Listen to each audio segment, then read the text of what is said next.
अगर मैं आपसे कहूं कि एक बच्चा हो जिसको 12 साल की उम्र में इनहेरिटेंस में एक एम्पायर मिले और वो उसको सही तरह से ना संभाल पाया हो, और वही बच्चा बड़ा होकर दिल्ली को फतह करेगा और one of the most important Islamic empire Mughal empire की फाउंडेशन रखेगा। ये कहानी है ज़हीरुद्दीन मोहम्मद बाबर की।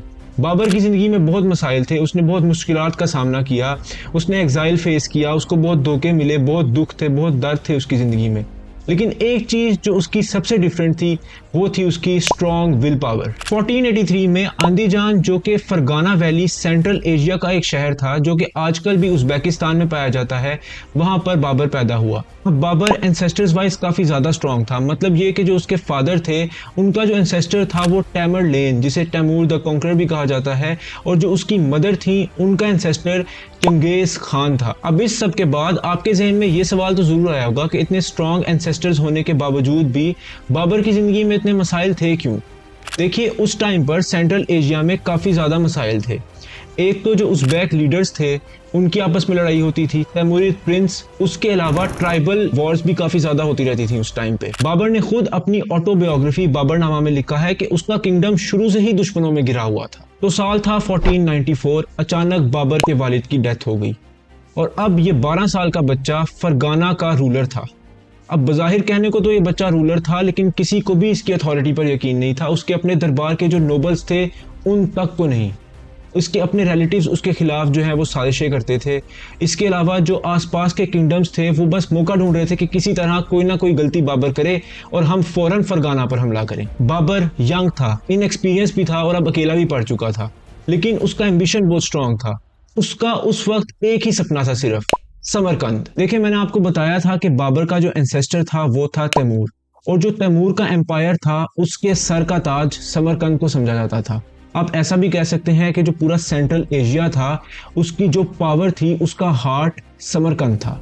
अब बाबर ने समरकंद को 2 बार फतह किया, लेकिन दोनों बार गवा दिया क्योंकि उसके अपने अलाइज उसका साथ नहीं देते थे, उसके अपनी आर्मी उसके खिलाफ हो जाती थी, और दोनों बार उज़्बेक्स शैबानी खान के अंडर आकर बाबर को हरा कर चले गए। और हद तो ये हो गई कि आखिरी बार जब बाबर से समरकंद लिया तो फरगाना भी उसके हाथ से निकल गया। अब बाबर एम्परर किंग तो था, लेकिन उसके पास कोई किंगडम या कोई जगह नहीं थी रूल करने के लिए।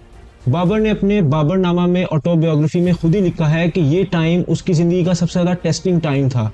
इस टाइम उसको पैसे ज़्यादा लॉयल्टी की ज़रूरत थी। अब साल था 1504। बाबर ने एक बहुत ही क्रिटिकल फैसला लिया अपनी ज़िंदगी में। उसने ये सोचा कि अब ये सेंट्रल एशिया को मैं छोड़ता हूँ, क्योंकि जितनी पावर वहाँ पर उज़्बेक्स की इकट्ठी हो गई थी, उसको पता था कि मेरा बहुत मुश्किल है यहाँ पर जंग जीतना। उसने सोचा कि क्यों ना साउथ की तरफ चलें, और वो गया काबुल। काबुल जाकर बाबर ने फतह किया, और अब काबुल जो है वो उसकी पावर का एक नया हट बन चुका था। काफ़ी टाइम बाद ऐसा फील होना शुरू हुआ था कि हाँ, बाबर के पास अब पावर भी थोड़ी सी फील हो रही थी उसको। उसके अलावा उसको लॉयल फॉलोअर्स भी मिलना शुरू हो गए थे, और अब उसके पास टाइम था कि सोचा जाए कि यहाँ से आगे कहाँ। अब बाबर के पास 2 ऑप्शंस थी, या तो वो सेंट्रल एशिया जहाँ से वो हार के वापस आया था उधर वापस चला जाता, या फिर हिंदुस्तान। तो उसने फैसला किया कि वो इंडिया की तरफ जाएगा। आखिर इंडिया क्यों? अब इंडिया में उस टाइम दिल्ली सल्तनत का रूल था, और जो एम्परर था वो था सुल्तान इब्राहिम लोदी। अब बज़ाहिर देखने में तो दिल्ली सल्तनत का राज था, लेकिन कोई यूनिटी नहीं थी। उनके अपने अफगान लीडर्स भी उनके खिलाफ थे, उसके अलावा जो राजपूत थे वो भी दिल्ली सल्तनत के खिलाफ थे। तो बाबर को अफगान लीडर्स ने इन्वाइट किया कि आप इधर आएँ। अब बुलाया तो उन्होंने मेहमान समझ के था बाबर को, लेकिन बाबर लेके आ गया अपनी पूरी फौज। और जो बाबर के पास ट्रम्प कार्ड था वो ये था कि उस टाइम पर इंडिया वाली साइड पे जो जंग वगैरह होती थी उसमें नॉर्मली तलवारों का इस्तेमाल होता था। बाबर अपने साथ मॉडर्न गन पाउडर आर्टिलरी लेकर आया। 1526 ये टाइम था फर्स्ट बैटल ऑफ पानीपत का। बाबर और लोदी दोनों आपस में लड़ने वाले थे। अब इब्राहिम लोदी की जो पावर थी वो देखने में तो काफ़ी ज़्यादा लग रही थी। 1 लाख सिपाही इब्राहिम लोदी के पास थे, इसके अलावा उसके पास हाथी भी थे, जबकि बाबर के पास सिर्फ 15,000 की फौज थी। तो अब ये सब सुन के आपके जहन में ये सवाल तो जरूर आया होगा कि आखिर बाबर ये जंग जीता कैसे। पहले तो जैसे मैंने आपको बताया कि उसके पास जो वेपन्स थे वो काफ़ी लेटेस्ट थे, जिसके अंदर गन्स कैनन का इस्तेमाल होता था, और उस टाइम सब कॉन्टिनेंट में इस तरह का कोई खास कॉन्सेप्ट था नहीं। दूसरा जो मेन पॉइंट था वो था अराबा सिस्टम। अराबा सिस्टम में कार्ड्स को एक रस्सी के थ्रू बांध दिया जाता था, उसके पीछे कैनन्स और उसके पीछे फौज होती थी। अगर मैं आपको आम जुबान में बताऊं तो मैदान जंग में ही एक तरह का किला बना दिया जाता था। ये एक डिफेंसिव वॉरफेयर की स्ट्रेटजी थी। इसके साथ तुलुगमा टेक्निक का भी इस्तेमाल किया जाता था। अब एक तरफ से डिफेंसिव वॉरफेयर तो हो गया, अब दूसरी साइड से जो आर्मी बच जाती थी उसको डिवाइड किया जाता था इनटू डिफरेंट सेक्शंस, और वो आर्मी जो दुश्मन की आर्मी होती थी उसको साइड से अटैक करती थी, जबकि वो अराबा सिस्टम को ही तोड़ने में लगे होते थे। तो ये जो दोनों टेक्निक्स थी, अराबा सिस्टम और तुलुगमा टेक्निक, इनका जो कॉम्बो बनता था वो बहुत ही आला था। अब जंग खत्म हो चुकी थी और सुल्तान इब्राहिम लोदी मारा गया, दिल्ली सल्तनत गिर चुकी थी और अब बाबर था दिल्ली का नया बादशाह। कहा तो ये भी जाता है कि ये जंग साउथ एशिया की हिस्ट्री में एक काफी बड़ा टर्निंग पॉइंट थी। अब पानीपत की जंग तो खत्म हो चुकी थी, लेकिन अभी भी कुछ रेजिस्टेंस बाबर के खिलाफ बाकी थी। अफगान नोबल्स जिन्होंने बाबर को इनवाइट किया था, अब उनको ये होने लगा कि हमने तो इसको एज अ मेहमान बुलाया था और ये आकर अब हमारे ऊपर ही हुकूमत करेगा। और दूसरी साइड से जो बाबर को रेजिस्टेंस फेस करनी पड़ी वो थे राजपूत। अब राजपूत राजस्थान के रहने वाले थे और ये कभी भी आपस में यूनाइटेड नहीं होते थे, ना ही इनका कोई हेड मोनार्क था और इनके आपस में लड़ाइयां झगड़े चलते रहते थे। लेकिन एक राजा जिसने बाबर को चैलेंज किया वो था मेवाड़ का राणा सांगा। 1527 बैटल ऑफ खानवा।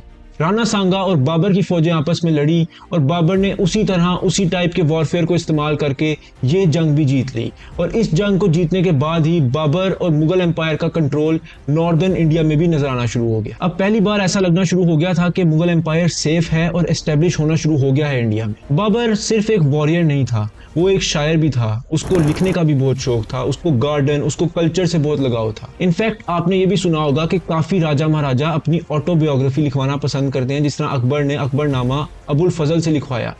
बाबर थोड़ा डिफरेंट था इस मामले में।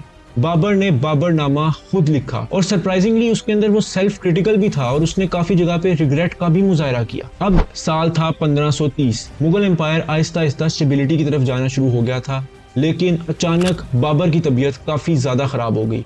कुछ हिस्टोरियंस तो ये भी कहते हैं कि बाबर से पहले जो उसका बेटा था हुमायूं, उसकी तबीयत खराब हुई थी और बाबर ने फिर दुआ मांगी कि या अल्लाह तू मेरी जान ले ले और मेरे बेटे की जान बख्श दे। अब इसमें कितनी सच्चाई है ये तो मुझे नहीं पता। खैर, बाबर की डेथ हो गई और उसे काबुल में दफनाया गया, जो कि उसके दिल के काफी करीब था। बाबर ने अपने पीछे अपने सक्सेसर हुमायूं के लिए एक नया लेकिन एक पावरफुल किंगडम छोड़ा।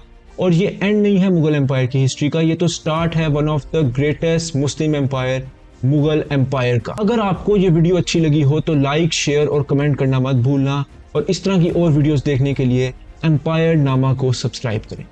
Thank you.